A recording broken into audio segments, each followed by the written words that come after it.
أما بعد فأعوذ بالله السميع العليم من الشيطان الرجيم من همزه ونفخه ونفثه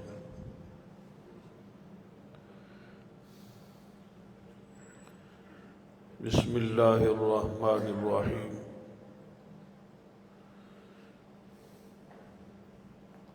يا أيها الذين آمنوا اتقوا الله وقولوا قولا سديدا يصلح لكم أعمالكم ويغفر لكم ذنوبكم ومن يطع الله ورسوله فقد فاز فوزا عظيما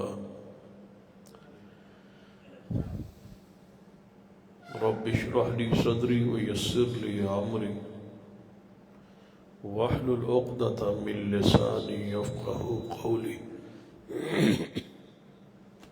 رب زدني علما سبحان ربك رب العزة عما يصفون وسلام على المرسلين والحمد لله رب العالمين.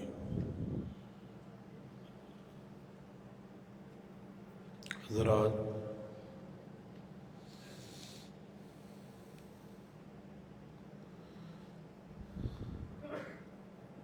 رمضان المبارک کی چند گھڑیاں باقی ہیں.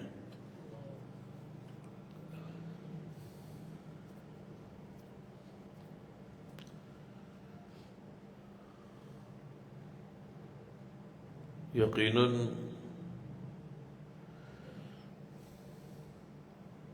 جس شخص نے اس کا ادب احترام کیا، اس کے روزے رکھے اور اس کا قیام کیا،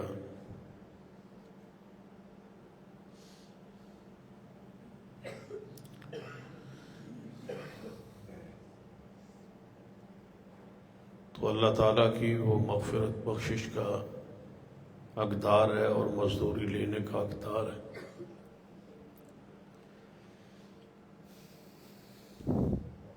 اور دوسرے شخص کے لیے تنبیہ بھی ہے کہ وہ شخص ہلاک اور برباد ہو گیا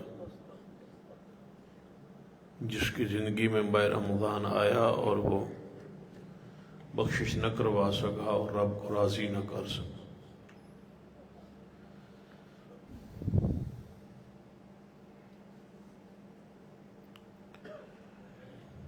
یقیناً یہ آخری دن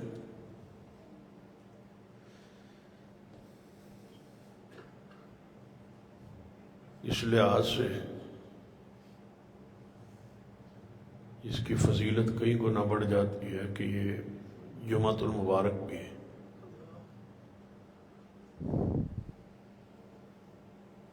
یعنی اللہ نے 2 عیدیں ہمیں دے دی. آج بھی عید ہے جمعہ کی صورت میں اور کل بھی عید الفطر.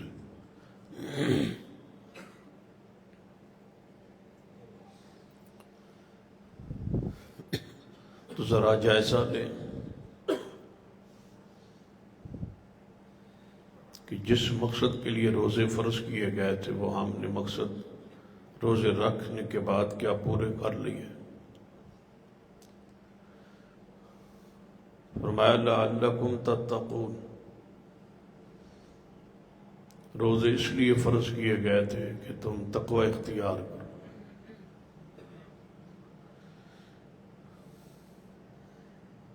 اور تقوی کی خود تعریف وضاحت قرآن نے کر دی. الذین یؤمنون بالغیب ویقیمون الصلاة ومما رزقناہم ینفقون.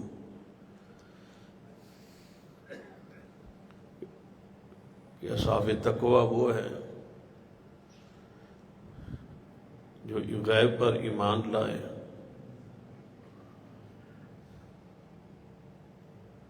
یعنی جو چیزیں اسلام میں بن دیکھے ماننا فرض ہیں ان کو مانیں،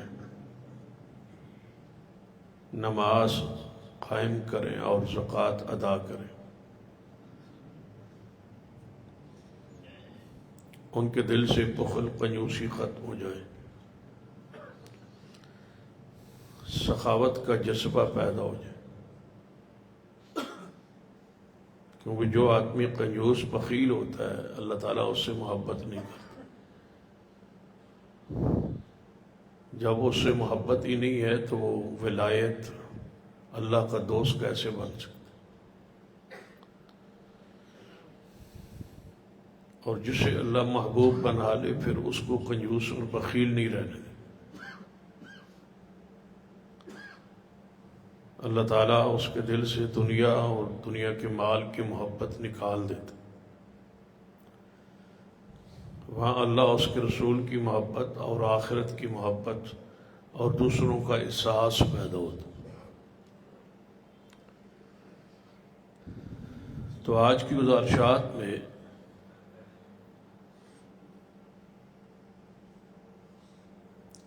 چند وہ اخلاقی پہلو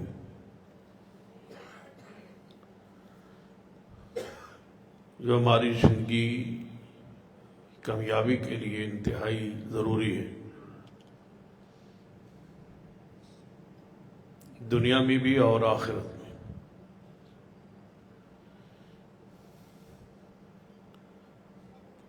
اس حوالے سے چند گزارشات عرض کرتا ہوں۔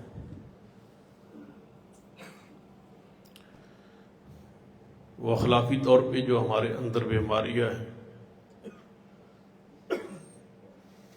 اس کو دور کریں گے تو آپ کے دل میں تقویٰ پیدا ہو۔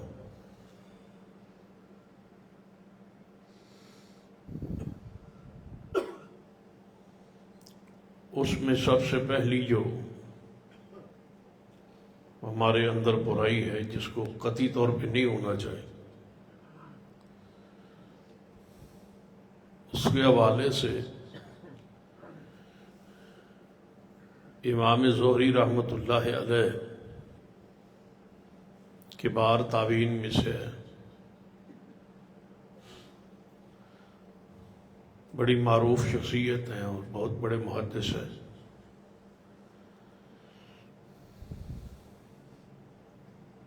10 کے قریب صحابہ کرام سے ملاقات ہے ان کی۔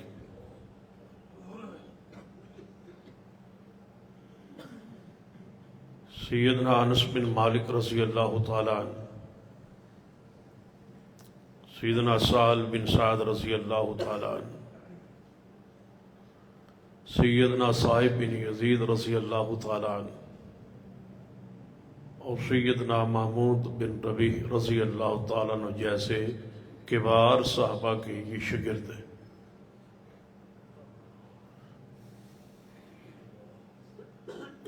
ان سے ایک اموی حاکم نے،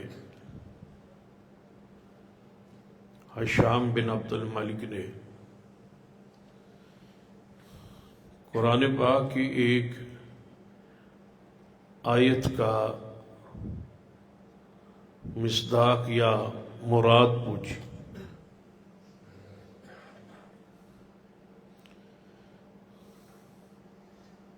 سورۃ النور میں قرآن پاک نے بیان کیا ہے کہ جن لوگوں نے سیدہ طیبہ امی عائشہ صدیقہ رضی اللہ تعالیٰ عنہ سلام اللہ علیہا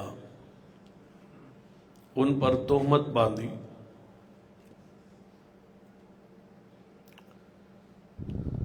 اس گناہ کا ذکر کیا،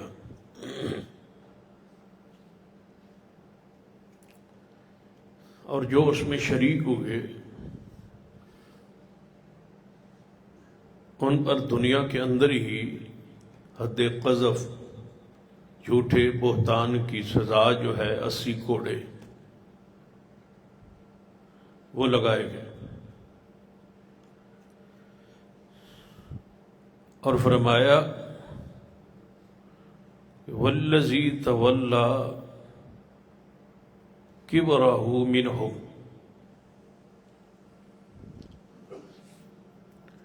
جو تہمت باندھنے میں سب سے بڑا ہے، جس نے اس بہتان اور تہمت کا آغاز کیا، جو ان کا سرغنا ہے، بڑا ہے، اس کے لیے بہت بڑا آگے عذاب، یہاں وہ سزا نہیں، آگے اس کی سزا ہے۔ تو بادشاہ پوچھتا ہے سیدنا امام زہری رحمۃ اللہ علیہ سے کہ اس بڑے سے، اس سرغنے سے جو مراد ہے وہ کون ہے؟ یہ کس کے لیے آخرت کی سزا ہے؟ یہ آیت، یہ جملہ جو ہے قرآن پاک کا، یہ کس کا ذکر کر رہا ہے؟ تو امام زہری رحمۃ اللہ علیہ نے فرمایا کہ عبداللہ بن ابی، جو منافق تھا، جو رئیس تھا، جو الزام باندھنے میں سب سے آگے ہوئے تھے، اس سے مراد وہ ہے۔ جب بادشاہ نے یہ سننے کے بعد تو وہ ہشام بن عبد الملک کہتا ہے کہ آپ نے جھوٹ بولا ہے، اس سے مراد وہ نہیں ہے۔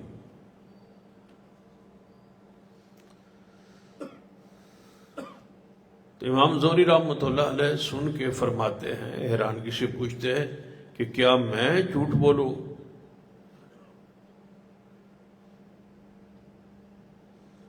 کیا جھوٹ میں بولوں گا؟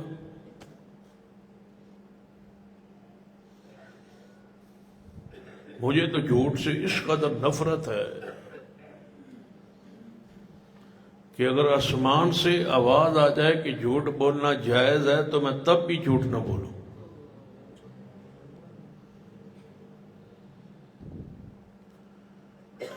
کیونکہ نبی علیہ الصلوۃ والسلام کی حدیث ہے کہ مومن ہر گناہ کر سکتا ہے مگر جھوٹ نہیں بول سکتا۔ جھوٹ ہمارے معاشرے کی سب سے بڑی بیماری اور بد اخلاقی کی یہ انتہا ہے کہ مومن ہو کے جھوٹ بولے، غلط بیانی کرے۔ اور جو جھوٹا انسان ہے وہ صاحب تقوی نہیں ہو سکتا۔ اور روزے کا مقصد تو ہے تقوی پیدا کرنا۔ اگر آپ نے ہر لحاظ سے جھوٹ کو چھوڑ دیا ہے تو پھر آپ نے وہ ثمرہ، وہ نتیجہ، وہ پھل لے لیا جس کے لیے روزہ فرض تھا۔ اگر آپ جھوٹ نہیں چھوڑ سکے اور پورا مہینہ دعائیں کرتے کرتے جھوٹ سے نفرت اور جھوٹ سے بخشش نہیں مانگی اور توبہ نہیں کی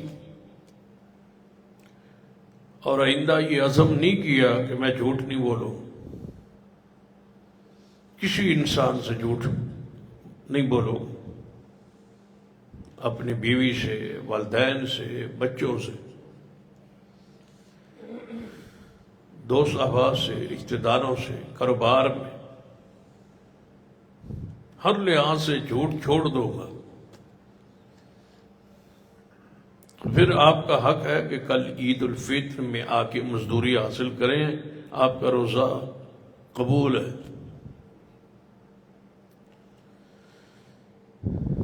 اور اگر جھوٹ نہیں چھوڑ سکے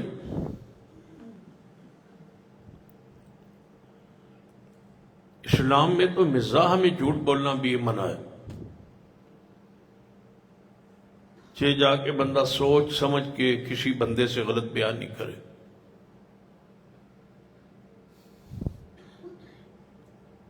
تو یہ برے اخلاق کی سب سے بدترین یہ عمل ہے کہ بندہ جھوٹ بولے۔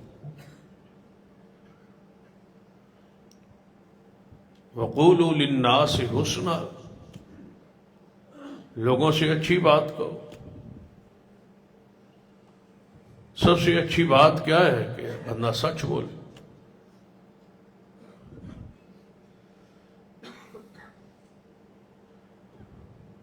وقولوا قولا سدیدا، ایمان والو اللہ سے ڈرو اور سیدھی اور صاف ستھری بات کرو۔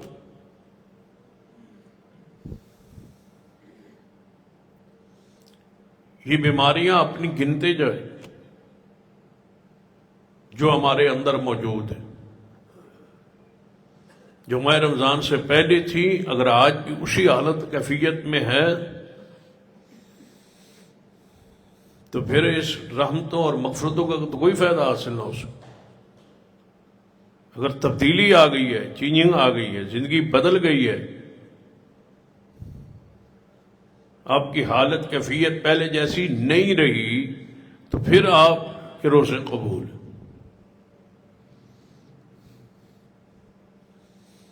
جیسے مفسرین نے لکھا ہے نا اس آیت کے تحت کہ ان الصلاۃ تنہی عن الفحشاء والمنکر، کہ نماز بے حیائی اور منکرات سے بچاتی ہے۔ تو فرماتے ہیں جو بے حیائی اور منکرات کو نہیں چھوڑتا اور نماز بھی پڑھتا ہے تو سمجھے کہ اس کی نماز پھر قبول ہی نہیں، کہیں نہ کہیں کوئی کمی موجود ہے۔ یہی مثال روزے کی، اگر بھوک اور پیاس پورا مہینہ آپ نے کاٹی ہے، برداشت کی ہے، لیکن تبدیلی نہیں آ سکی، جھوٹ نہیں چھوڑ سکے، تو پھر گویا آپ سوائے بھوک اور پیاس کے آپ کے پلے کچھ نہیں پڑا۔ کیونکہ حدیث ہے نبی صلی اللہ علیہ وسلم نے فرمایا کچھ لوگ ایسے ہیں جنہیں سوائے بھوک اور پیاس کے کچھ نہیں بچتا۔ ابھی ہم ان لوگوں میں، اللہ نہ کرے کہیں ہمارا شمار ان میں تو نہیں۔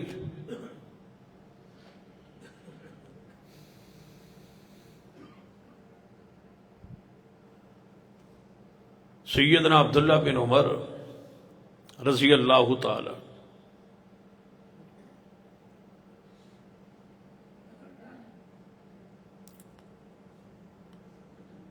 اس حدیث کے، اس روایت کے راوی، یہ دوسرا گناہ کا ذکر کر رہا ہوں۔ وہ فرماتے ہیں کہ نبی صلی اللہ علیہ وسلم کی وفات کے بعد اور سیدنا ابو بکر اور سیدنا عمر کی وفات کے بعد کا یہ واقعہ ہے کہ ہم کچھ صحابہ کرام رضوان اللہ علیہ مجمعین بیٹھے تھے اور آپس میں بات شروع،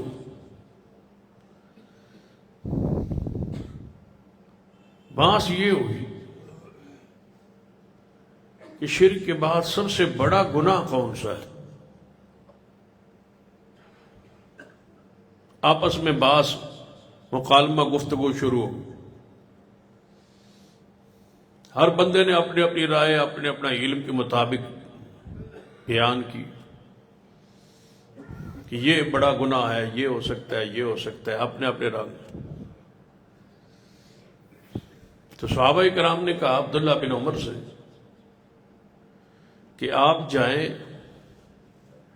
عبداللہ بن عمر بن عاص رضی اللہ تعالیٰ عنہ کے پاس۔ کہا کہ اس کو ہے عبداللہ بن عمر کو، کہاں بھیجا ہے؟ عبداللہ بن عمر کے پاس۔ ان سے جا کے پوچھ کے آؤ کہ ہمارا آپس میں یہ اختلاف ہے یا بحث ہو رہی، آپ بتائیں کہ شرک کے بعد سب سے بڑا گناہ کون سا؟ تو عبداللہ بن عمر فرماتے ہیں کہ میں گیا اور میں نے جا کے عبداللہ بن عمر سے پوچھا اور انہوں نے مجھے جواب میں کہا کہ جا کے ان کو بتا دیں کہ سب سے بڑا گناہ شرک کے بعد یہ ہے کہ بندہ شراب پی لے۔ فرماتے ہیں میں یہ جواب لے کے واپس آیا، صحابہ کرام رضوان اللہ علیہ مجمعین کے ساتھ اس کا ذکر کیا تو انہوں نے کہا کہ ہم اس پر مطمئن نہیں کہ سب سے بڑا گناہ شرک کے بعد شراب ہو۔ یہ کس دلیل کی بنیاد پہ اور کس طرح یہ عبداللہ بن عمر نے کہہ دیا؟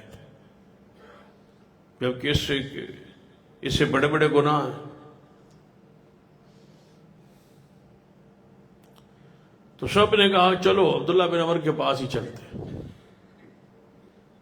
سارے چلتے ہیں اور ان سے جا کے پوچھتے ہیں کہ کس بنیاد پہ انہوں نے یہ بات کہی.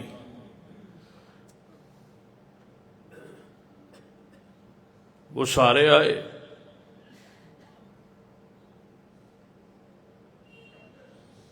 اور آ کے پوچھا کہ ہم نے یہ ساتھ عبداللہ بن عمر کو بھیجا تھا اور آپ نے یہ جواب دیا، اور کس دلیل کی بنیاد پہ دی؟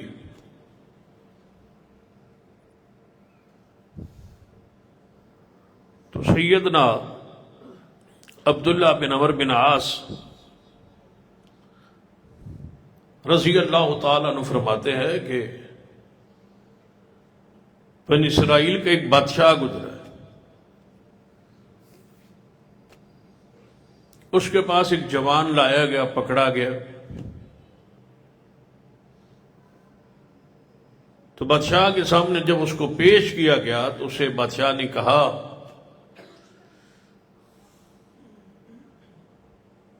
کہ اگر آپ اپنی جان کی خلاصی چاہتے ہیں تو 4 گناہوں میں سے ایک گناہ کا انتخاب کر لیں.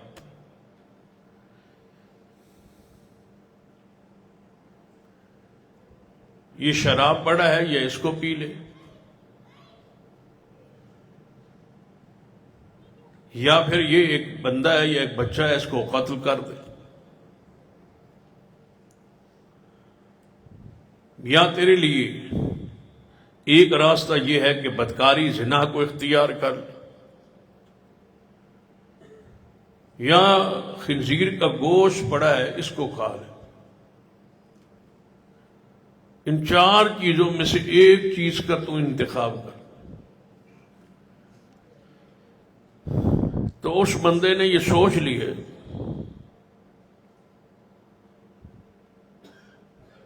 کہ اگر میں خنزیر کا گوشت کھاتا ہوں تو یہ قرآنی نص ہے، یہ حرام ہے، حرام بھی ہے، نجس بھی ہے، پلید بھی ہے، قرات بھی آ رہی.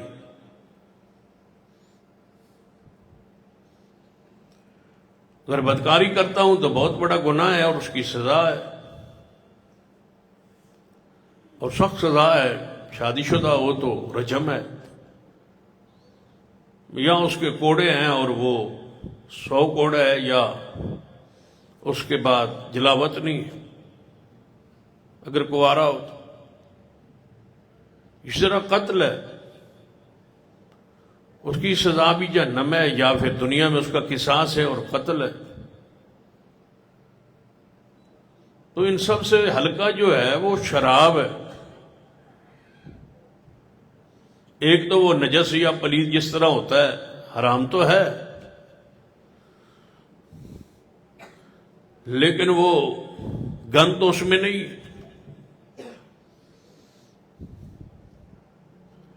ساتھ ہی اس کی اگر سزا بھی لگے تو 40 کوڑے ہے، سزا بھی ہلکی ہے، پینا بھی آسان ہے، لہذا شراب کو اختیار کر لیتا ہوں جان بچا. تو اس نے شراب کو پی لیا. جب شراب پی بیٹھا تو نشے میں دھت ہوا تو تینوں باقی گناہ بھی کر بیٹھا. بدکاری بھی، قتل بھی، اور وہ خنزیر کا گوشت. بھائی اس لیے میں یہ سمجھتا ہوں کہ سارے گناہوں کی جڑ جو ہے وہ شراب ہے، وہ نشہ ہے. اور شراب جو ہے وہ حرام، ہر نشہ آور چیز حرام ہے. اور یہ اصول ہے اسلام کا کہ جس چیز کی کثرت حرام ہو اس کی قلت بھی حرام ہوتی. یہ آپ اپنے ذہن میں اصول بٹھا لیں کہ جس چیز کے 10 پیالے حرام ہیں اس کا 1 قطرہ بھی حرام. اگرچہ بعض مسالک میں یہ بات ہے کہ جو نشہ پیالہ دینا وہ حرام ہے، یعنی 10 پیالوں سے اگر نشہ آتا ہے 9 سے نہیں آتا تو 9 حرام نہیں ہے، آخری 10واں حرام ہے۔ ہماری دعوت اور حدیث یہ ہے کہ جس چیز کی کثرت حرام ہے اس کی قلت بھی حرام۔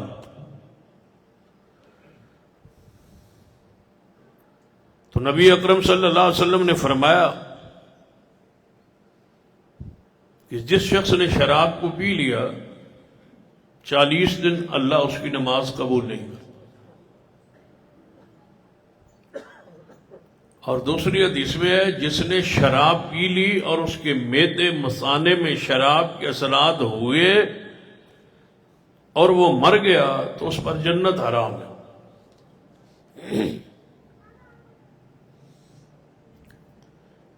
کتنے ہی ایسے لوگ جنہوں نے اس رحمتوں اور برکتوں والے مہینے بھی اس نشے کو نہیں چھوڑے۔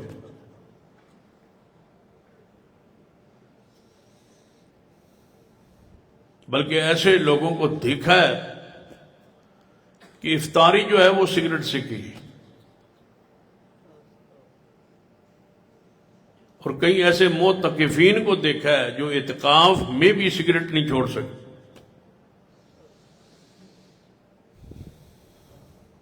دیہاتوں میں حقہ چلتا ہے، مسجد کے جہاں جوتیوں والی جگہ ہوتی ہے، بنیری ہوتی ہے، وہاں بیٹھ کے حقہ پیتے ہیں معتکفین۔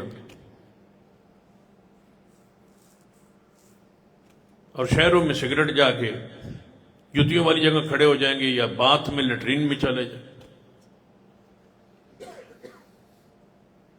یہ ایسی نشے کی لت پڑی ہوئی ہے، وہ کیسے صاحب تقویٰ ہو، کیسے ان سے جبریل مصافحہ کرے، کیسے فرشتے ان کے منہ کے قریب آئیں ان کی عبادات کو لینے کے لیے، جبکہ وہ انتہائی اللہ کی پیاری مخلوق ہے، وہ بدبودار منہ کے قریب ہی نہیں آتے۔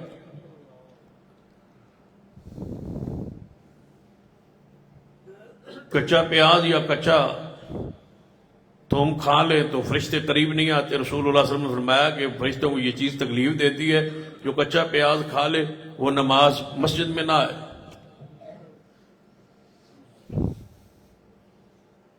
ہمارے سارے دہی بلے کھا کے اور اس میں پیاز ڈال کے کھا کے مسجد میں مغرب آ کے پڑھتے رہے۔ اتنا شعور بھی نہیں ہے کہ کچا پیاز کھانے سے رسول اللہ نے روکا ہے، منع کیا ہے، مسجد میں جانے سے پھر منع ہے۔ جب تک اس کی بدبو منہ میں ہے مسجد میں آپ نہ آئے۔ لیکن یہاں مسجد کے اندر پیاز کھائے جائے جس سے فرشتے نفرت کر رہے۔ تو مقصد تو روزے کا تقویٰ تھا نا، کہ گناہوں کو چھوڑنا۔ تقوی کا معنی تو پرہیز ہے نا، کس سے پرہیز؟ گناہوں سے۔ اگر گناہ روزے میں جاری ہے، اعتکاف میں جاری ہے، بلکہ ایک بندے نے اسی رمضان میں کسی باہر کی کسی درس میں ساتھی نے پوچھا کہ اگر کوئی چیز نہ ہو تو سگریٹ سے بندہ روزہ کھول سکتا۔ اندازہ کریں اس بندے کی سوچ کا، فکر کا، جو مسئلہ پوچھ رہا ہے۔ تو مجھے پوچھا اس نے، تو میں نے کہا بھائی شرم نہیں آتی پوچھتے ہو؟ کہنا اس کا جواب کیا ہے؟ میں بس شرم نہیں آتی۔ جب حیا نہ رہے تو پھر جو مرضی بندہ کرے۔ بھائی ایک چیز گندی ہے، خبیث ہے، بری ہے، دھواں ہے، اہل جہنم کی یہ خوراک ہے، یہ آگ ہے جو منہ میں ڈالی ہوئی۔ کیسے آپ سمجھتے ہیں کہ یہ پاکیزہ چیز ہے؟ وَيُحَرِّمُ عَلَيْهِمُ الْخَبَائِثَ، رسول اللہ نے خبیث چیزوں کو آپ پہ حرام کیا۔ کینسر کا باعث ہے، دل کی مرض کا سبب ہے۔ اور علماء نے یہ لکھا ہے کہ اگر اس سے بیماری لگ گئی، کینسر یا دل کی مرض لگ گئی اور بندہ مر گیا تو یہ خودکشی کے اندر۔ کیوں اس نے جان بوجھ کے یہ چیز استعمال کی جو اس کو تکلیف دے رہی، جو بیماری کا سبب اور ذریعہ بن رہی، مومن کے وجود کو یہ کمزور کرتی۔ مومن تو وہ بہتر ہے جو طاقتور ہو، یہ ذہنی فطور پیدا کرتی، فضول خرچی ہے، ساری حرام کے دلائل موجود ہے۔ تقریباً 10 کے قریب اس کی حرمت کے دلائل علماء نے بیان کی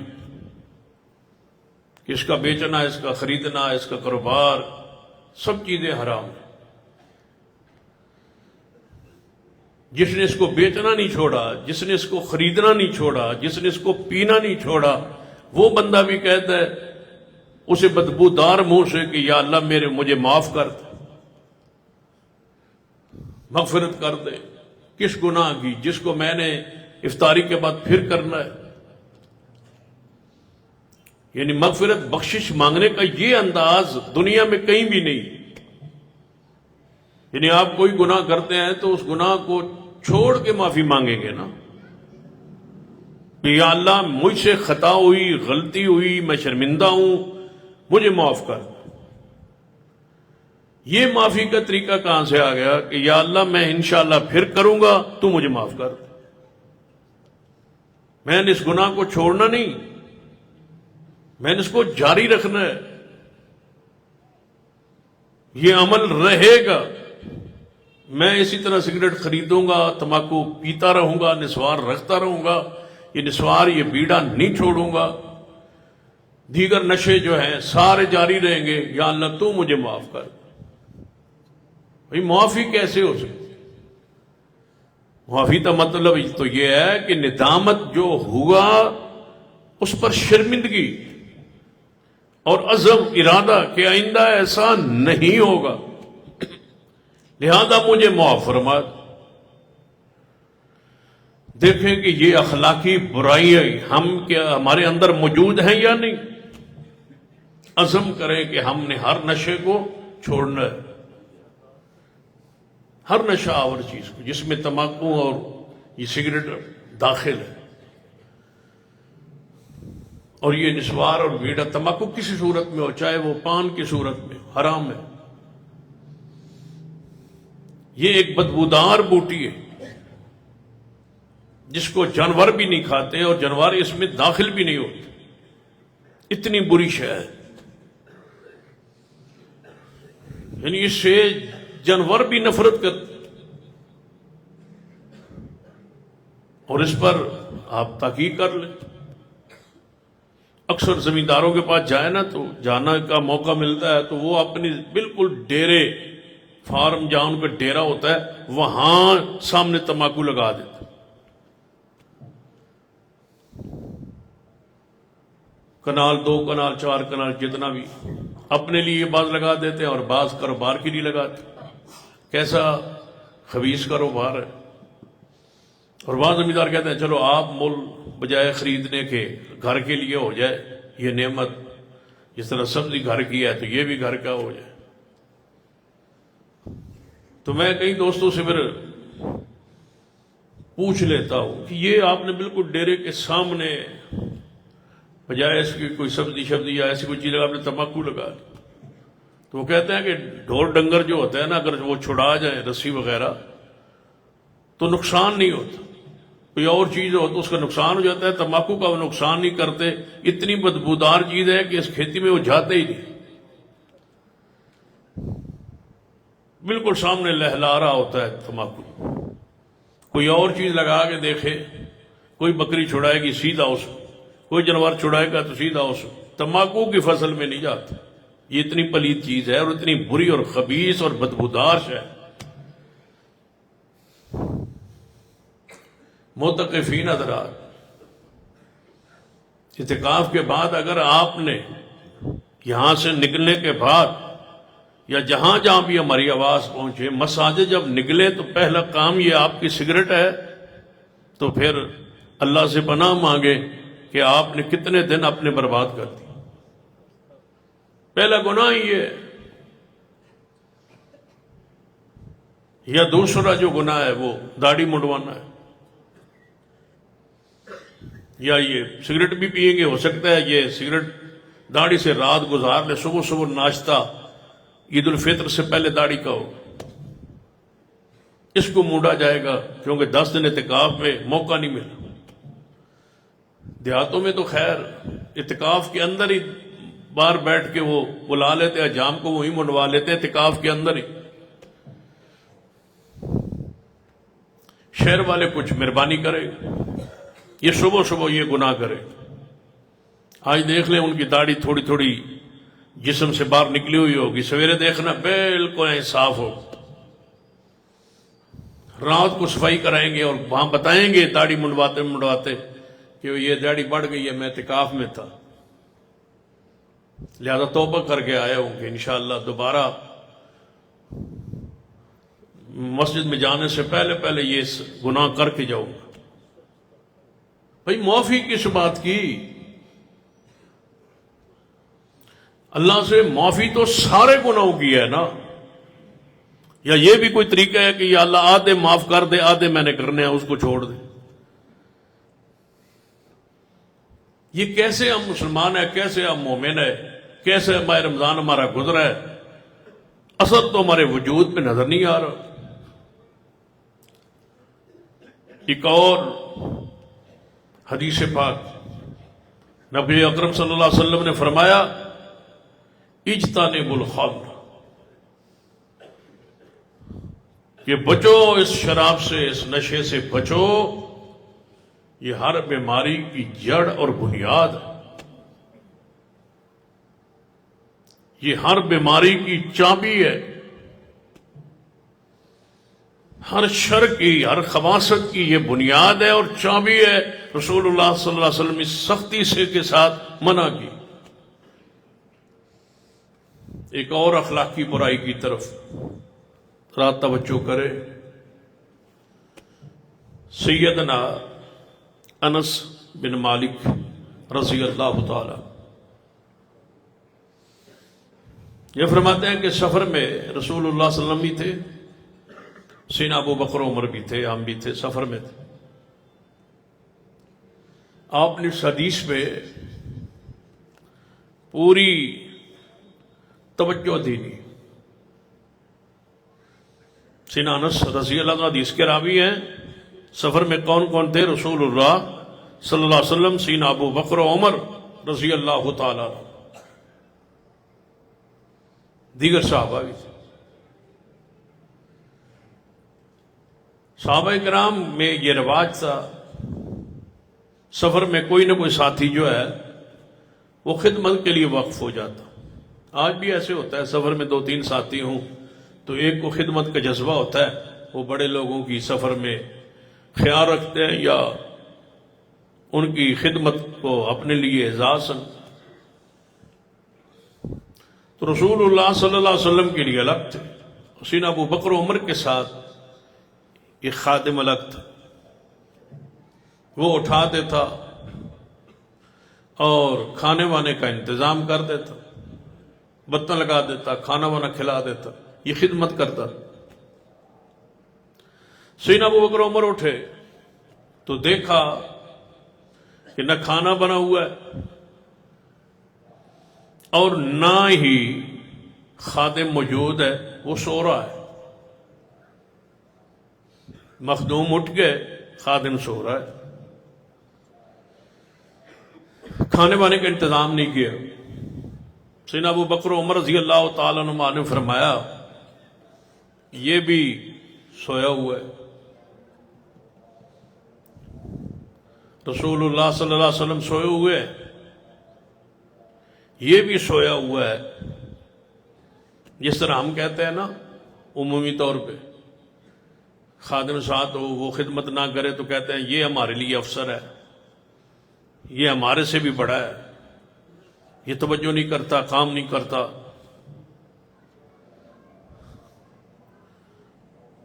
تو ابو بکر عمر رضی اللہ تعالیٰ عنہ نے کیا کہا کہ یہ بھی سویا ہوا ہے، رسول اللہ صلی اللہ علیہ وسلم سوئے ہوئے ہیں، ان کی تو شان ہے، ان کا مقام ہے، ان کی عزت ہے، ان کا وقار ہے، وہ رسول اللہ ہے، اور یہ بھی سویا ہوا ہے۔ جگایا، وہ جاگا، روٹی کا انتظام کیا. سیدنا ابو بکر عمر نے فرمایا چونکہ لیٹ ہو گیا تو سالن وغیرہ کا تیاری اب مشکل ہے، تو اس طرح کر کے رسول اللہ صلی اللہ علیہ وسلم سے جا کے نا اس خیمے میں انہوں نے ان کے خادم نے کچھ چیز سالن وغیرہ بنایا ہوگا، ان سے جا کے لے آؤ. وہ خادم گیا نبی علیہ الصلوۃ والسلام کے پاس. یا رسول اللہ صلی اللہ علیہ وسلم، ابو بکر عمر نے بھیجا ہے کوئی سالن وغیرہ تاخیر ہو گئی، بنا نہیں پائے، اور اگر کوئی آپ کے پاس سالن ہے تو دے دے. نبی علیہ السلام نے فرمایا کہ جاؤ ان سے کہو سالن کھا تو لیا ہے اور کیا چاہیے، کھا تو لیا ہے اور کیا چاہیے آپ. وہ آیا، جب آ کے ابو بکر عمر کو کہا، وہ بڑے حیران ہوئے کہ ہم نے کیا کھایا، کب کھایا، رسول اللہ نے کیا فرمایا. دونوں پریشان ہو کے رسول اللہ کی خدمت میں حاضر ہو گئے. یا رسول اللہ صلی اللہ علیہ وسلم، ہم نے اپنے خادم کو بھیجا اور آپ نے یہ ارشاد فرمایا، تو ہم نے کب کھایا ہے؟ فرمایا میں محمد تو تمہارے دانتوں میں گوشت دیکھ رہا ہوں. تم کہتے ہو ہم نے کچھ کھایا ہی، تم نے گوشت کھایا ہے، تو ہمارے دانتوں سے گوشت جو ہے وہ نظر آ رہا ہے، تم کھا بیٹھے ہو سالن. یا رسول اللہ کب؟ فرمایا جب تم نے کہا تھا کہ یہ بھی سویا ہوا ہے. یہی تو غیبت تھی. رکے اور سوچے. حدیث صرف سننے اور بیان کے لیے نہیں ہوتی، عمل کے لیے ہوتی. ہماری غیبت، ہمارے شکوے تان تشنیع جو بندوں کے بارے میں، مومنوں کے بارے میں، ساتھیوں کے بارے میں، دوستوں کے بارے میں، رشتہ داروں کے بارے میں عدم موجودگی میں کرتے ہیں، آپ سوچیں ہمارا کیا لیول ہے کرنے کا، کس حد تک ہم جاتے ہیں. صرف یہ کہا تھا یہ سویا ہوا ہے، یہ ہمارے لیے بھائی رسول اللہ سوئے ہوئے ہیں تو یہ سمجھتا ہے کہ میرا بھی بڑا درجہ ہے، میں بھی سویا ہوں. اتنے جملے پر نبی علیہ السلام نے فرمایا تم نے اپنے بھائی کے گوشت کو کھا لیا ہے. کہاں ہے رمضان اور رمضان کے ثمرات اور برکات، کس طرح ہم نے حاصل کی. ہماری تو روٹین ہے روزہ رکھنا، بھوک و پیاس برداشت کرنا، روٹین ہے رات کو کچھ قیام کرنا. عملی زندگی میں تو کوئی چینجنگ، کوئی تبدیلی نہیں آئی. مسجدوں کے اندر غیبت، کم از کم جگہ تو بندہ سوچ لیتا ہے، مسجد سے باہر چلا جاتا ہے. مسجد کے اندر نمازوں کے بعد دو چار چار بندے بیٹھ جائے، کوئی ادھر کوئی ادھر کوئی ادھر، سب کا موضوع جو ہے صرف سوائے غیبت کے اور کچھ بھی. کوئی نہ کوئی بندہ زیر بحث. اور یاد رکھیے جن دوستوں میں بیٹھ کے آپ دوسروں پر بحث کر رہے ہیں، جب آپ اٹھیں گے تو آپ پر بھی بحث ہوگی. آپ معصوم نہیں ہیں، آپ کی بھی یہی دوست غیبت کرے. غیبت کرنے والا شخص تو برباد ہے. ویل لکل ہمزۃ لمزہ. مصحب تقوی کیسے ہو سکتا ہے؟ نبی علیہ الصلوۃ والسلام نے تو غیبت کی وجہ سے قبر میں عذاب ہوتے دیکھا ہے، وہ صاحب تقوی کیسے ہوگا؟ روزے رکھ کے بھی بھوک پیاس کے سوا کچھ نہیں اس کے حصے میں. اللہ سے ڈرے اور ان اخلاقی برائیوں کو ختم کرے. جھوٹ، نشہ، اور تیسری چیز ہم غیبت کا تذکرہ کر رہے ہیں. سیدنا ابو بکر عمر فرماتے ہیں، ابو بکر عمر کی شان دیکھے، مقام دیکھے اور تنبیہ دیکھے رسول اللہ صلی اللہ علیہ وسلم کی. اور جملہ کتنا سارا تھا، سویا ہوا ہے. اتنی بات کہی نا، تو اس پر اتنی بڑی گرفت. ابو بکر عمر فرماتے ہیں یا رسول اللہ صلی اللہ علیہ وسلم، ہمارے لیے اللہ سے مغفرت کی دعا کریں، اللہ میں بخش دے، معاف کر دے، جو ہوا سو ہوا. آپ نے فرمایا اس سے معافی مانگو.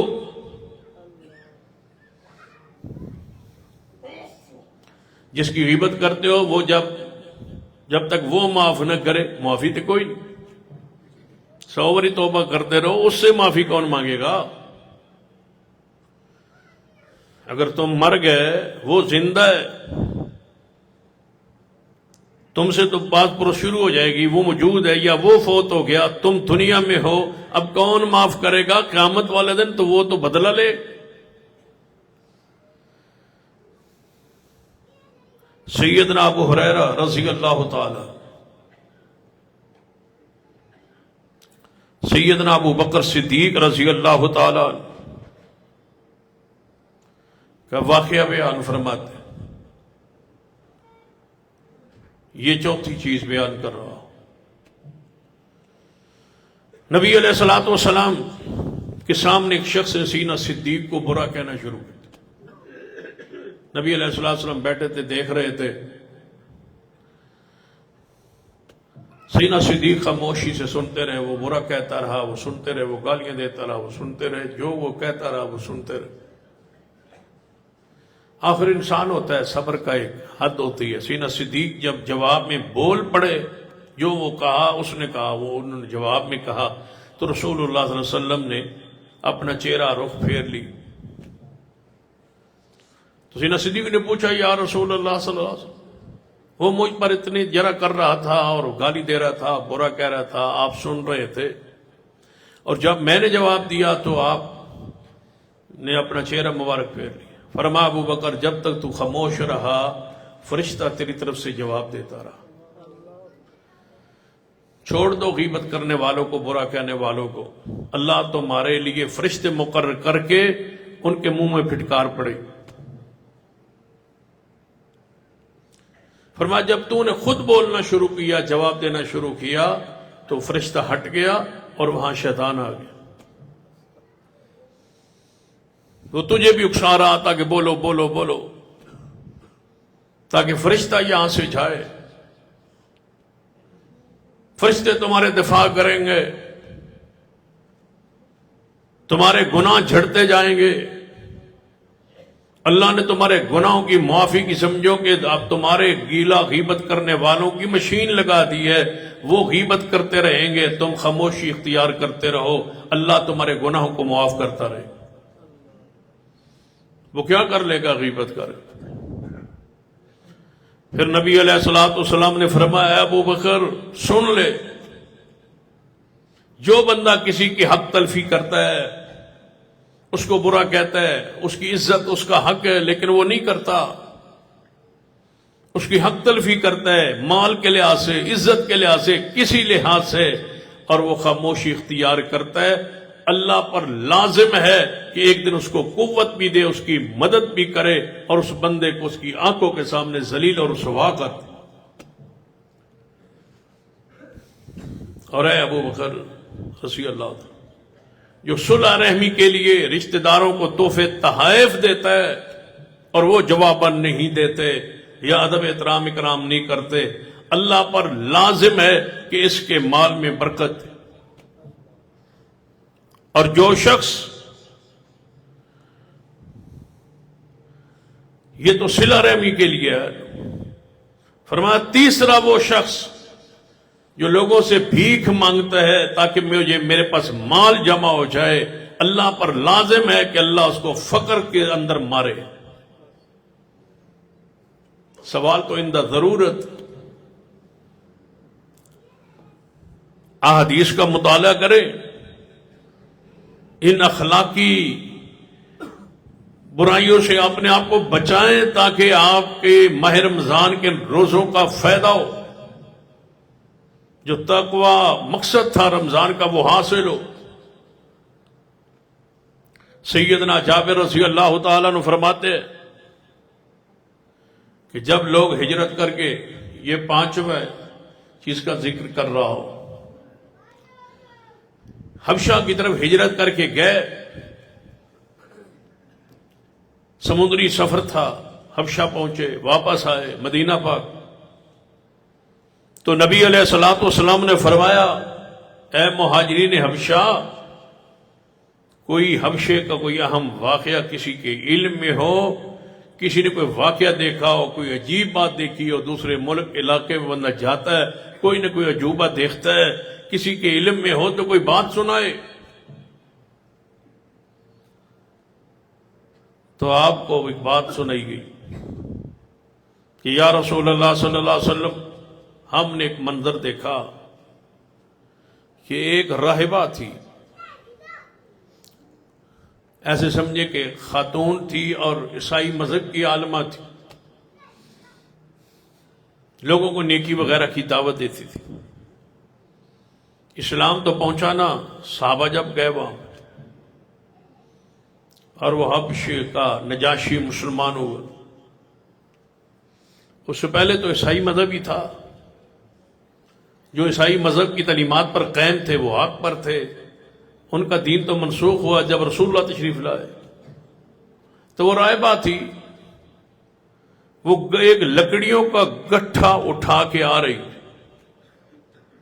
تو سامنے جوان کھڑے تھے، ان نے اس کو مزاح کیا، مزاح کرتے کرتے اس بوڑھی خاتون کو دھکا دے دیا اور وہ گٹھڑی اس کے سر سے گر گئی اور وہ عورت بھی گر گئی۔ وہ اٹھی اور جب اس نے دیکھا نا کہ مجھے انہوں نے گرایا، انہوں نے دھکا دیا اور کسی نے مجھے چھڑایا نہیں، کسی نے میری حمایت نہیں کی، تو اس نے کہا اے جوانو، گواہ رہنا قیامت آئے گی،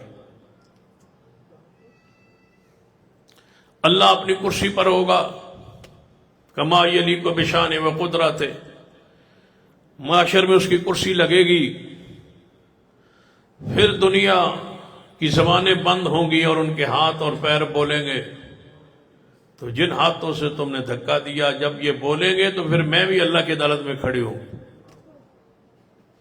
پھر اس دن فیصلہ ہوگا تمہارے اور میرے درمیان۔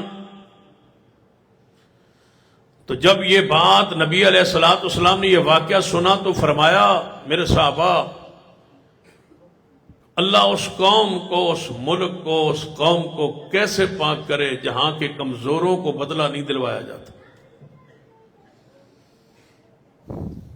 مزاح کرنے والوں، بوڑھوں کو، بزرگوں کو، یہ انتہائی بری بیماری ہے کہ کوئی بزرگ نمازی گزرے تو بچے چوکوں چوراہوں پہ کھڑے ہو کے مزاح کرتے، یا سادہ لوگوں کا مذاق اڑاتا، یا غریب یا شریف لوگوں کا مذاق اڑاتا، وہ یہ سمجھتے ہیں کہ اس کا کوئی نہیں،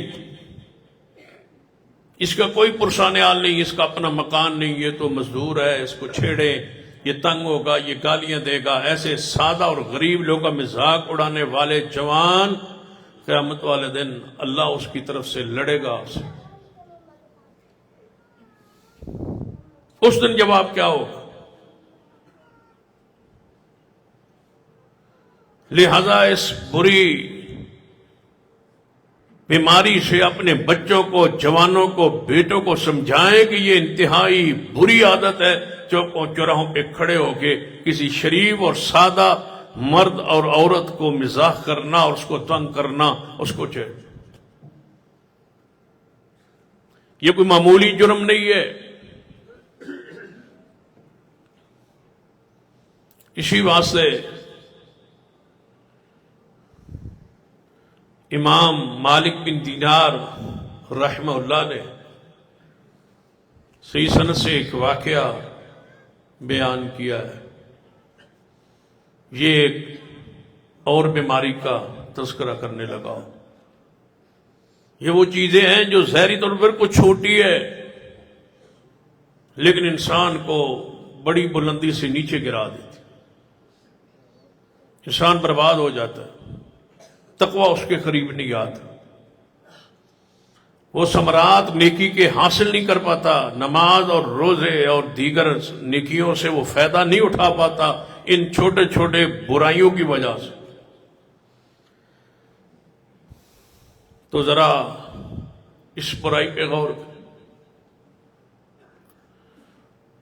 فرماتے ہیں کہ ایک شخص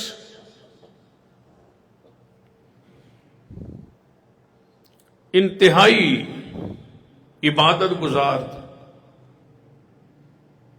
نیک آدمی تھا، انتہا کا نیک۔ لوگ اس کا واعظ درس سنتے تھے، اور اس کے حلقے میں، اس کے گھر میں اس نے درس بنایا ہوا تھا، وہاں لوگ آ جاتے، مرد کیا عورتیں کیا، واعظ کر رہا ہے، نصیحت کر رہا ہے، درس دے رہا ہے، تقوی کا پیغام دے رہا ہے، اللہ سے ڈرا رہا ہے، آخرت کی فکر ان کے دل و دماغوں میں بھر رہا ہے۔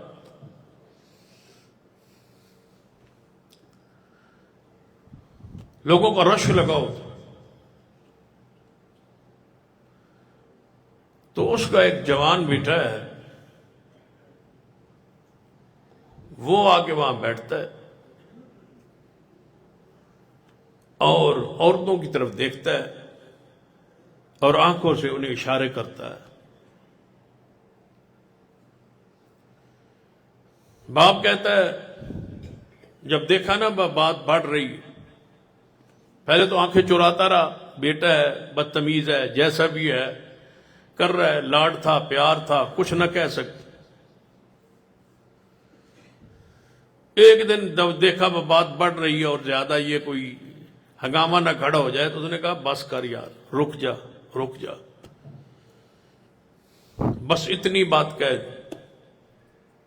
لوگوں کے ڈر سے، شور شرابے سے، کوئی ہنگامے سے ڈر گئے، یا یہ جو دکانداری بنی ہوئی یہ ختم نہ ہو جائے، بس بچے کو اتنا روکا، بس کر گیا، رک جا، سختی نہ کی، ڈانٹا نہ، اللہ کے لیے نہ روکا کہ میری ذمہ داری ہے، میرے گھر میں لوگوں کی مائیں بہنیں بیٹیاں آ رہی ہیں اور درس اور واعظ سن رہی ہے، ان کی عزت وقار کی حفاظت میری ذمہ داری ہے۔ یہ لوگوں کی امانت ہے کہ لوگوں کے بچے آپ کے پاس پڑھ رہے ہیں، لوگوں کی بیٹیاں بچیاں آپ کے درس میں پڑھ رہی ہے، تو ان کی عزت کی رکھوالی آپ اپنی ذات سے، اپنی اولاد سے، ماحول سے، یہ آپ کی شرعی ذمہ داری۔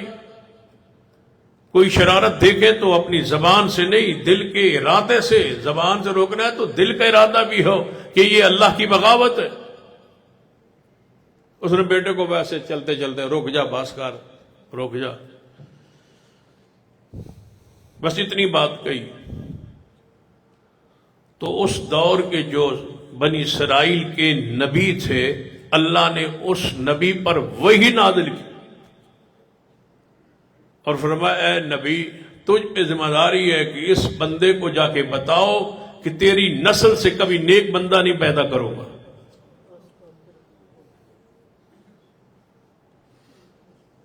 تیری نسل سے ہی نیکی ختم کر دوں گا، نیک بچہ تیری نسل سے پیدا ہو یہ نہیں ہو سکتا۔ تو نے نیکی کے پردے میں تیرے بیٹے نے خیانت کی ہے، اور تو نے اس کو دل سے نہیں روکا اور اللہ کی رضا کے لیے نہیں روکا۔ تیری نسل سے اب کوئی نیک بندہ نہیں پیدا ہوگا، جو پیدا ہوگا شیطان، شرارتی، بدماش، بے حیائی پیدا ہوگا، اب نیک نہیں ہوگا۔ پھر وقت آیا کہ وہ اپنی چرپائی سے گرا، وہ عالم، اور اس کی ریڑھ کی ہڈی ٹوٹ گئی، بیٹا قتل ہو گیا، بیوی بیمار ہو کے مر گئی، اللہ نے دنیا میں ہی عبرت کا نشان بنا دیا۔ یہ جامعات، یہ مدارس، یہ بچیوں کے مدارس،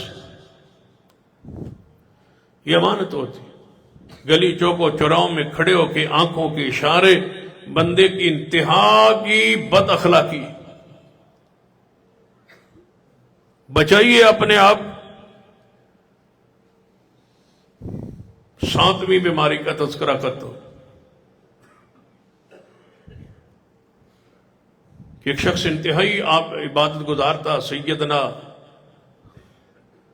معاویہ بن قرہ، ایک عالم گزرے، سکھا محدث، واقعہ نقل فرماتے، انتہائی عبادت گزار، اتنا عبادت گزار، نیک صالح تھا کہ جب باہر نکلتا اس پر بدلی سایہ کرتی، دھوپ نہیں لگتی تھی۔ ایک بڑا گناہگار تھا، خطا کار تھا، اس بندے کو اس نے دیکھا، اس پر بدلی سایہ کرتی، کاش میں بھی ایسا ہوتا. دل سے صاف ہو کے اس کے ساتھ چل پڑا. کہتا ہے میں اس جیسا بن جاؤں, میں نے اس کے ساتھ رہنا ہے, میں نے اپنی اصلاح کرنی ہے, میں نے گناہوں سے آج سے توبہ کر لی, آج سے میں نے معافی مانگ لی, میں نے اپنی زندگی کو بدل دیا, مجھے اس پر رشک آتا ہے, میں بھی ایسا بن جاؤں, ایسا نیک بن جاؤں. ساتھ چل پڑے اور اس کے دل میں خود نمائی آ گئی. جو نیک تھا یہ میرے ساتھ کدھر آ گیا, یہ کیوں چل پڑا؟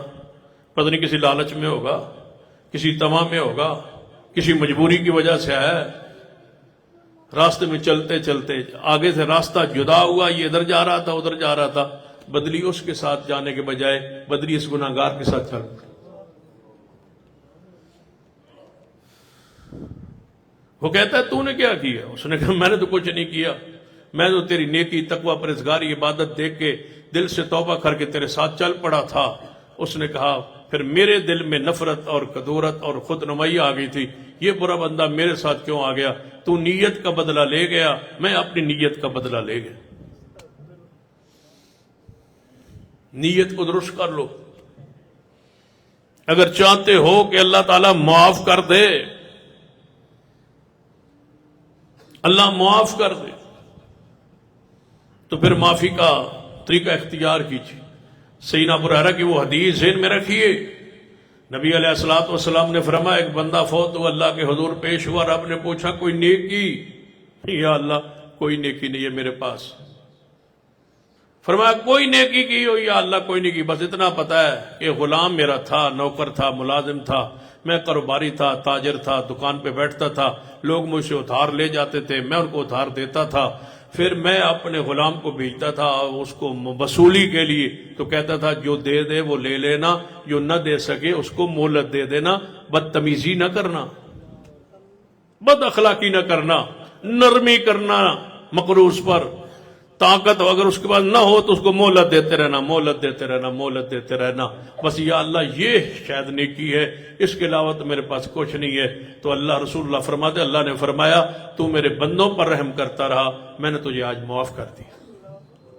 جاؤ تجھے معاف کر دیا.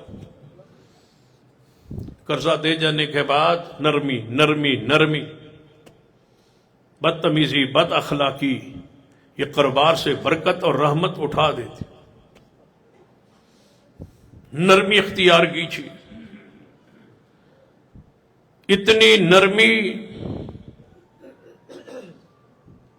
کہ اللہ تمہارے ساتھ قیامت والے دن نرمی کرے اور اللہ تمہیں معاف کر دے. آخری ایک اچھے اخلاق کی روایت پڑھ کے بات ختم کرتا ہوں.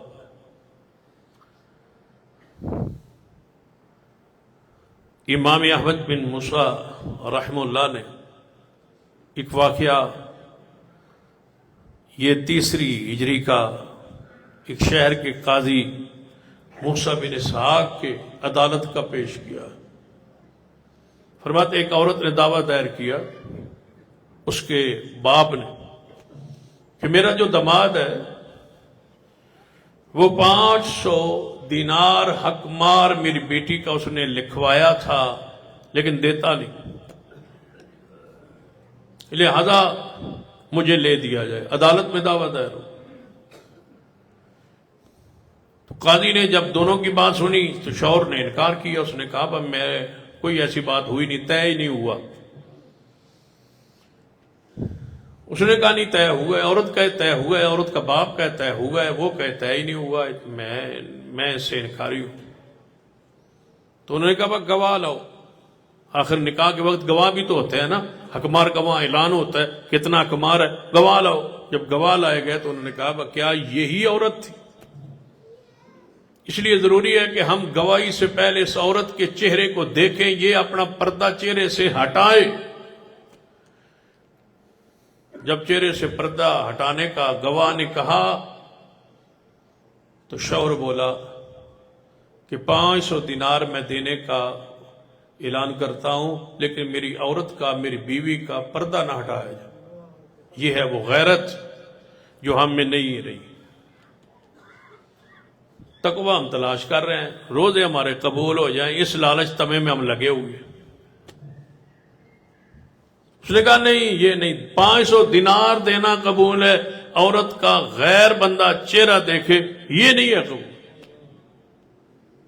جب عورت نے سنا نا کہ ہم نے دعویٰ بھی دائر کر دیا ہے اور میرا شوہر اتنی عزت والا اور غیرت والا ہے، اس نے کہا میں 500 دینار معاف کرتی ہوں، دنیا میں بھی آخرت میں بھی۔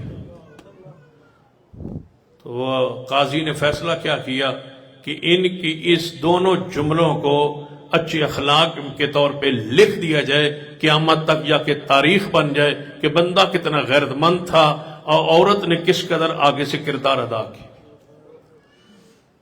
اگر چاہتے ہیں آپ کہ اللہ آپ پر رحمت فرمائے تو پھر ان اخلاقیات حسن اخلاق کو اپنائیں اور ان بری چیزوں کو چھوڑ دیں، ان سے توبہ کریں، ان سے اللہ سے معافی مانگیں۔ جن کا ذکر ہوا ہے کہ آپ نشے سے، سگریٹ سے، حقے سے، تمباکو سے چیز اپنے آپ کو محفوظ کریں، شراب سے، کسی بھی نشے سے، غیبت سے اپنے آپ کو بچائے، اور کسی کی توہین اور تنقید سے اپنے آپ کو بچائے۔ بڑوں کا ادب اور احترام اور اکرام آپ کے عمل میں ہو اور آپ کی زبان پر ہو۔ جس طرح سیدنا ابو بکر صدیق جب فتح مکہ کے موقع پہ آئے نا تو اپنے باپ ابو قحافہ کو جا کے گھر سے لائے رسول اللہ کی خدمت میں پیش کرنے کے لیے۔ تو رسول اللہ نے کیا فرمایا تھا؟ اے ابو بکر، تم اس شیخ کو، بزرگ کو، بوڑھے کو، اپنے باپ کو تکلیف نہ دیتے، میں محمد خود چل کے جاتا۔ بڑوں کا اتنا ادب اور احترام اور اکرام رسول اللہ صلی اللہ علیہ وسلم۔ صدیق نے فرمایا نہیں یا رسول اللہ، آپ کی شان کا یہ تقاضا ہے کہ یہ چل کے آئیں میرے باپ، آپ نہ چل کے جائیں۔ سامنے بیٹھے اخلاق مصطفیٰ کو دیکھا تو آپ نے حضرت ابو قحافہ صدیق کے باپ کے سینے پہ ہاتھ رکھا اور فرمایا کہ مسلمان ہو جاؤ۔ تو انہوں نے کلمہ اسلام کو پڑھ کے رسول اللہ کے صحابی بنے۔ اخلاق بنائے۔ اللہ مجھے بھی اور آپ کو بھی توفیق عطا فرمائے۔ اقول قولی ھذا واستغفر اللہ لی ولکم ولسائر المسلمین وآخر دعوایا الحمد للہ رب العالمین۔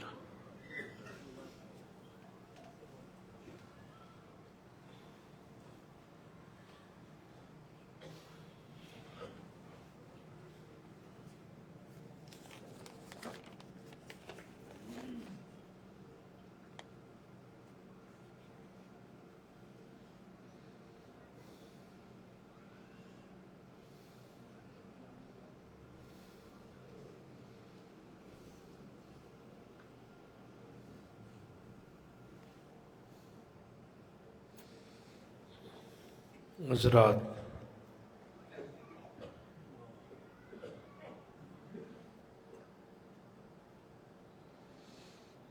کس شاطی نے یہ سوال پوچھا ہے کہ آپ نے گزشتہ جمعے پہ کہا کہ رسول اللہ صلی اللہ علیہ وسلم رفیدین کے بغیر نماز نہیں پڑھتے تھے، ایک رکعت بھی نہیں پڑھتے تھے، تو اسی طرح نبی صلی اللہ علیہ وسلم ننگے سر بھی ایک رکعت پڑھی نہیں ہے، تو پھر آپ کے لوگ کیوں پڑھتے ہیں؟ یہ بات سب سے ہی غلط ہے۔ رسول اللہ صلی اللہ علیہ وسلم ننگے سر نماز پڑھنا حدیث میں ثابت ہے، صحیح البخاری میں بھی ثابت ہے۔ یہ جب بات ہی غلط ہے تو پھر استدلال اس کے ساتھ کیسے جوڑا جا سکتا ہے؟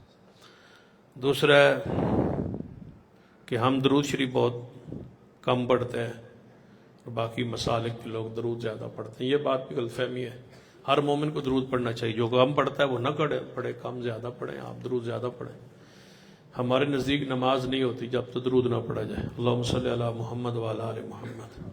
اسی طرح جب نبی صلی اللہ علیہ وسلم کا نام لیا جائے تو درود پڑھنا ضروری ہے، جب سنا جائے تو درود، نام جب لکھا جائے تو درود پڑھا جائے۔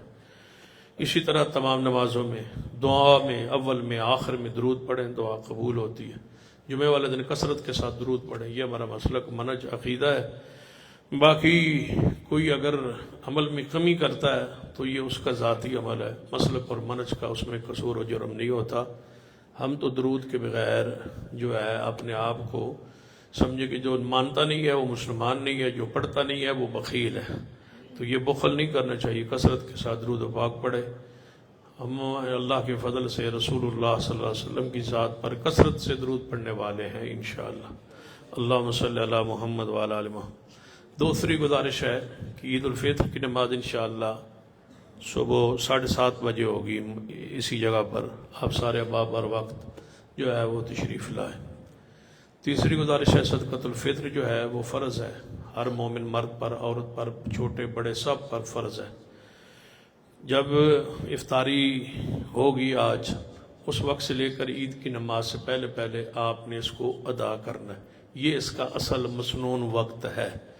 اگر پہلے ادا کر دیجائے، ابھی ادا کر دیا جائے، یا ایک دن 2 دن پہلے ادا کر دیا جائے تاکہ مستحقین تک پہنچ جائے، تب بھی جائز ہے۔ اصل وقت اس کا یعنی چاند نظر آنے سے لے کر عید کی نماز تک، یہ اس کا وقت ہے مسنون مشروع۔ اس وقت کے اندر اندر آپ نے فرض ادا کرنا ہے۔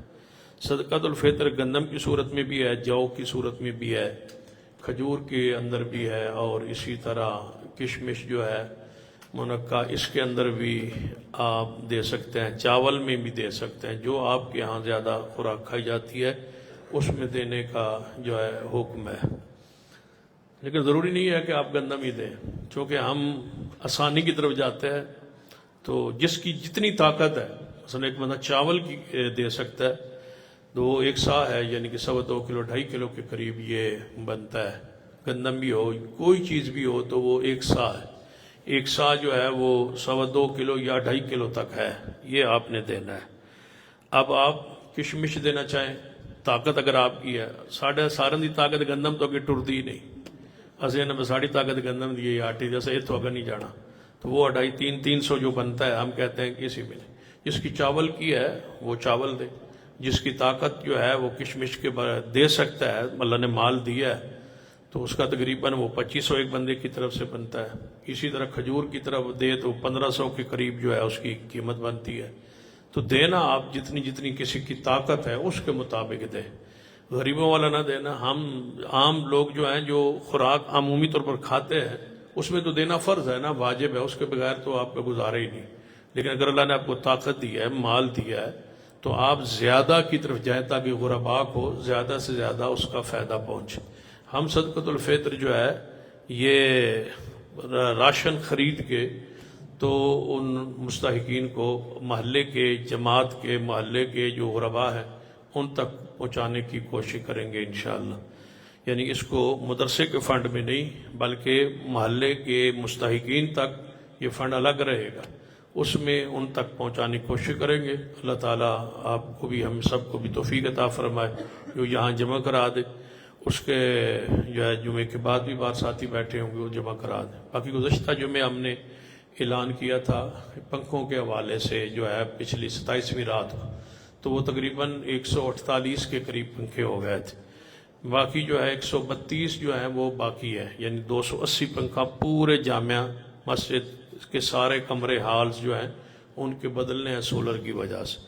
تو سارے احباب جو ہیں یہ مسجد کے حال کی جو حضرت شیخ محمد اعجاز صاحب بدل گئے ہیں، آپ ساتھی نے اس وقت تعاون کیا تھا، اللہ تعالیٰ ان کی مغفرت فرمائے، ان کی بخشش فرمائے، اللہ ان کی اس محبت کو قبول فرما لے، ان کی جہود کو قبول فرما لے۔ تو باقی 132 پنکھے جو ہیں وہ باقی رہتے ہیں، 11,000 جو ہے وہ ایک پنکھے کی قیمت ہے۔ تو سارے احباب جو رہ گئے ہیں ان سے گزارش ہے کہ چونکہ کوئی ساتھی گزشتہ 27ویں رات میں چونکہ ہم نے اکٹھے کیے ہیں نہیں تھے ساتھی، تو یہ جامعہ کے طلباء کے لیے، جامعہ کی پوری عمارت کے لیے پنکھوں کی اشد ضرورت ہے۔ اوپر 2 منزلوں میں تو ہے ہی نہیں پنکھے، اب ان کو جاری کرنا ہے بچوں کے آنے سے پہلے تو یہ سارے ساتھی جو ہے اس پر بھرپور تعاون کریں۔ 132 پنکھے باقی ہیں، وہ سارے ساتھی پورا کریں۔ اللہ تعالیٰ آپ کے اس تعاون کو قبول فرمائے۔ جاتا جاتا رمضان ہے، آخری آپ کا عمل یہ صدقہ ہونا چاہیے، تو 11,000 ایک پنکھے کی قیمت ہے۔ اب آپ جمعے کے بعد اس کو پورا کریں، کیونکہ 27ویں رات کو ہم نے اعلان کیا تھا، ماؤں بہنوں بیٹیوں نے بھی اور آپ میں سے بھی کافی ساتھیوں نے تعاون کیا تو 148 ہو گئے نا، تو باقی 132 جو اس رات نہیں تھے وہ سارے ساتھی یہاں موجود ہیں، اور جو عید کی وجہ سے واپس آئے ہوئے اپنے گھر کو، اللہ تعالیٰ آپ کا خیر و فیت سے واپس لوٹنا جو ہے وہ قبول فرمائے۔ وہ بھی سارے ساتھی جو ہیں بھرپور تعاون فرمائیں تاکہ یہ 132 پنکھے ہم پورے کر لیں اور رمضان کے بعد ان سب کو بدل دیں۔ اللہ تعالیٰ مجھے بھی اور آپ کو بھی توفیق عطا فرمائے۔ ان الحمد للہ نحمدہ ونستعینہ ونستغفرہ ونعوذ باللہ من شرور انفسنا ومن سیئات اعمالنا من